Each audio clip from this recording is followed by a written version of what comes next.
Hello दोस्तों, मेरा नाम है हिमांशु। आप देख रहे हैं लिटिल ट्रेडिंग चैनल। तो चलिए दोस्तों, कल के मार्केट का एनालाइज कर लेते हैं। कल वीडियो में क्या हो सकता है, आप लोग देखना वीडियो को पूरी, जिससे कि आपको target, entry and stop loss सबको समझ में आ सके। दोस्तों उससे पहले आज का एनालाइज कर लेते हैं। आज अपन लोगों ने क्या एनालाइज किया था।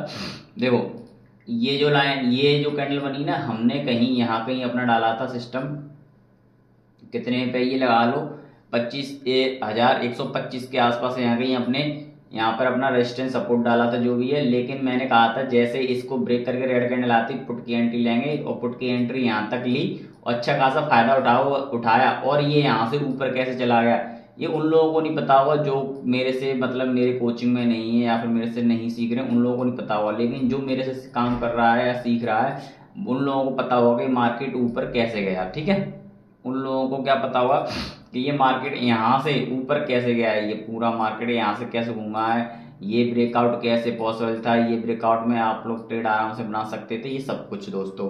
ठीक है, ये तो हो गई कल की बात। ठीक है, अब देखो मार्केट यहाँ से ऊपर निकले। अब बात करने वाले हैं कल क्या हो सकता है। कल है थर्सडे, पहले बता दे रहा हूँ, कल थर्सडे है। तो निफ्टी फिफ्टी का क्या है, कल एक्सपायरी है। ठीक है, निफ्टी फिफ्टी का एक्सपायरी है। तो एक्सपायरी के दिन क्या करना है आपको, जो भी प्रॉफिट मिले जल्दी मिले बुक करना है। शुरू के अपने 1 घंटे में बुक करके भाग जाओ मार्केट से। ठीक है, भले ही बड़ा मोमेंटम हो जाए मार्केट में, कोई दिक्कत वाली बात नहीं, लेकिन कल जल्दी से जल्दी प्रॉफिट बुक करो और मार्केट से आउट हो जाओ, क्योंकि होते हैं प्रीमियम बहुत ज़्यादा सस्ते। ठीक है, प्रीमियम बहुत ज़्यादा सस्ते होते हैं, तो मार्केट क्या करता है, बार बार ऊपर नीचे करता रहेगा, आपको परेशान करता रहेगा। ठीक है, तो इस वजह से अब समझते हैं कल मार्केट में क्या हो सकता है। ठीक है, अब आप लोग समझना, इस चीज को समझने की कोशिश करना। अब ये ब्रेकआउट हुआ यहाँ से, ठीक है, अब इसमें रिटेलर बायर घुसा और ऑपरेटर बायर यहाँ बैठा है पहले से।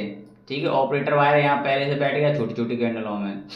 जब इसका ब्रेकआउट होता है तब रिटेलर घुसता है, रिटेलर ने एंट्री ली। ठीक है, एक बार रिटेलर ने एंट्री ली, एक बार निकाल दिए, कुछ रिटेलर निकले होंगे, कुछ नहीं निकले होंगे। दोबारा से ब्रेकआउट हुआ, फिर रिटेलर यहाँ से घुस गए होंगे। तो क्या समझ में आ रहा है, ये जो बायर हैं इनको मार्केट कल छोड़ेगा नहीं किसी भी कीमत पर। ठीक है, तो इनको छोड़ेगा नहीं, तो कल क्या करना पड़ेगा आपको, सेलिंग करना पड़ेगा। ठीक है, ये 90% कल क्या है आप लोगों को, सेलिंग 90%। ठीक है, और बाइंग हो सकती है 10%। वो कैसे होगी, क्या होगी, कैसे, वो मैं आपको पूरा समझाऊंगा दोस्तों। ठीक है, और ऊपर से जैसे सेलिंग आएगी तो कहाँ तक आएगी, इन रिटेलर का स्टॉप लॉस खाने आएगी यहाँ तक, समझ रहे हो, इन रिटेलर का स्टॉप लॉस खाने आएगी यहाँ तक, और फिर मार्केट वापस से लौट जाएगा, यहाँ से लौट सकता है। और ठीक है, ये आपको समझ में आ गया। अब देखो कैसे सिस्टम बनाना है यहाँ पर। यहाँ पर तो यहाँ पर गैप अप खुलेगा। ठीक है, ये मार्केट गैप अप खुलेगा, गैप अप खुलने के बाद रेड कैंडल आनी चाहिए पहली। ठीक है, तो हम क्या करेंगे, पुट की ट्रेड ले लेंगे डायरेक्ट 9:20 पे आराम से ट्रेड बना लेंगे अपनी। फर्स्ट रेड कैंडल आती है इसे गैप अप खोल के।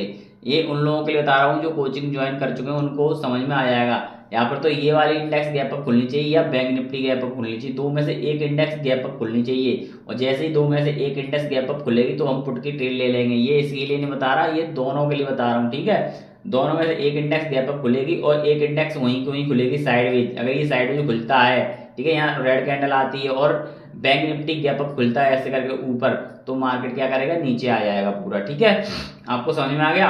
अगर क्या होता है, बैंक निफ्टी साइडवेज खुलता है, ये तो निफ्टी फिफ्टी है, मैं चार्ट नहीं लगा रहा हूँ, चार्ट चेंज करना पड़ेगा मुझे। देखो ये है, अगर ये यहाँ पे साइडवेज खुलता है, समझ ना, ये यहाँ पे साइडवेज खुलता है और निफ्टी फिफ्टी क्या करते हैं, ये नहीं सॉरी, ये कहाँ गया निफ्टी फिफ्टी, हाँ बैंक निफ्टी का ये है, बैंक निफ्टी ये है, ये साइड में खुलता है निफ्टी फिफ्टी। अगर यहाँ पर गैप अप खुलता है तब भी हमें सेलिंग करनी है। बाइंग कैसे करनी है समझ में आया, और सेलिंग क्यों करनी है ये आपको समझ में आ गया होगा। आशा करता हूँ ये चीज़ आपको समझ में आ गई होगी कि हमें सेलिंग क्यों करनी है यहाँ पर, क्योंकि ये बायर प्रॉफिट में बैठे, ये बायर प्रॉफिट में बैठे, क्योंकि ये बायर कौन से बायर, रिटेलर बायर हैं ये। ठीक है, इसलिए भैया हमें ऐसे सेलिंग करनी पड़ेगी। ठीक है, ये चीज़ आप लोगों को मैं पहले भी समझाया था, अब भी समझा चुका हूँ। ठीक है, और नहीं समझ में आई फिर भी आप लोग कमेंट करके पूछ लेना, कोई बात नहीं है। अब बात करते हैं बाइंग कैसे हो सकती है। देखो बाइंग जब भी हो सकती है, मार्केट गैप अप खोले और फर्स्ट ग्रीन कैंडल आए, लेकिन क्या, दोनों इंडेक्स में, ठीक है, दोनों इंडेक्स में ग्रीन कैंडल आनी चाहिए फर्स्ट, फिर मार्केट बाइंग में जा सकता है। और बाइंग में कितना जाएगा, आप लोग सुबह की पोजीशन 11 बजे तक, 11:30 बजे तक बाइंग कर सकते हो, समझ रहे हो। 11 11:30 तक बाइंग कर सकते हो। फिर क्या करेगा, एक इंडेक्स ऊपर ब्रेकआउट दे देगा, एक इंडेक्स होल्ड कर लेगा, फिर पूरा मार्केट नीचे धड़ाम से गिर जाएगा, फिर थोड़ा बड़ा मोमेंटम मिल जाएगा।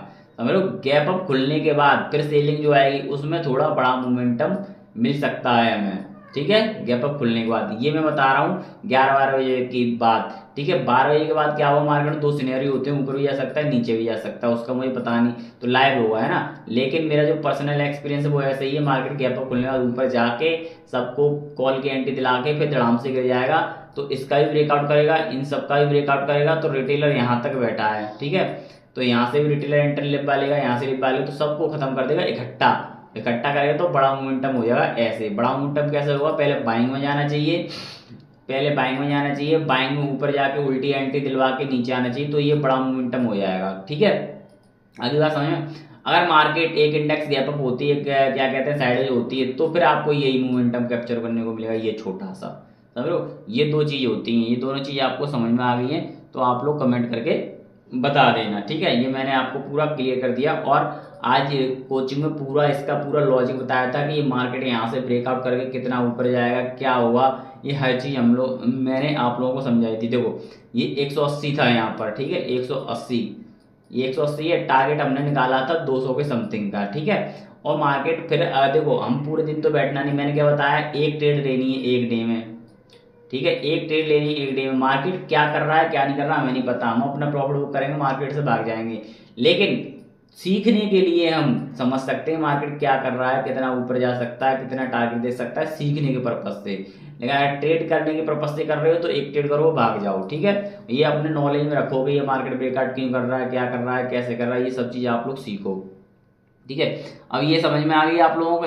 अब बात करते हैं क्रिप्टो मार्केट में कल क्या हो सकता है, कल नहीं, अभी प्रेजेंट टाइम में लाइव मार्केट चल रहा हुआ, उसको देखते हैं क्रिप्टो में क्या चल रहा है अभी, ठीक है। और क्रिप्टो में क्या देखते हैं हम, मैंने आप लोगों को बताया है 4 आवर के टाइम फ्रेम पर देखते हैं। खुल जाओ भाई,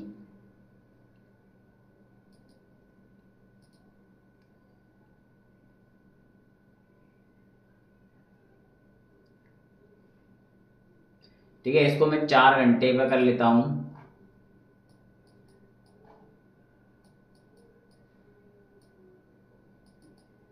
ठीक है, ये 4 घंटे पे हो गया। अब इसको समझना, अभी कैंडल ये खत्म नहीं हुई है 4 घंटे की, अभी इसमें 10-11 मिनट बची हैं। अब इसको देखना आप लोग, जो मैं समझा रहा हूँ वो लोग समझने की कोशिश करना। ये इथेरियम है, हमें ट्रेड दोनों में लेनी है। देखो मैंने ये यहाँ पे डाल दिया एक अंदाजे से, ठीक है, ये इसका कोई लॉजिक नहीं होता, ये अंदाजे से डाले जाते हैं बिल्कुल, ठीक है। अब ये दोनों मैंने यहाँ पे डाल दिए, अब ये चेक करना,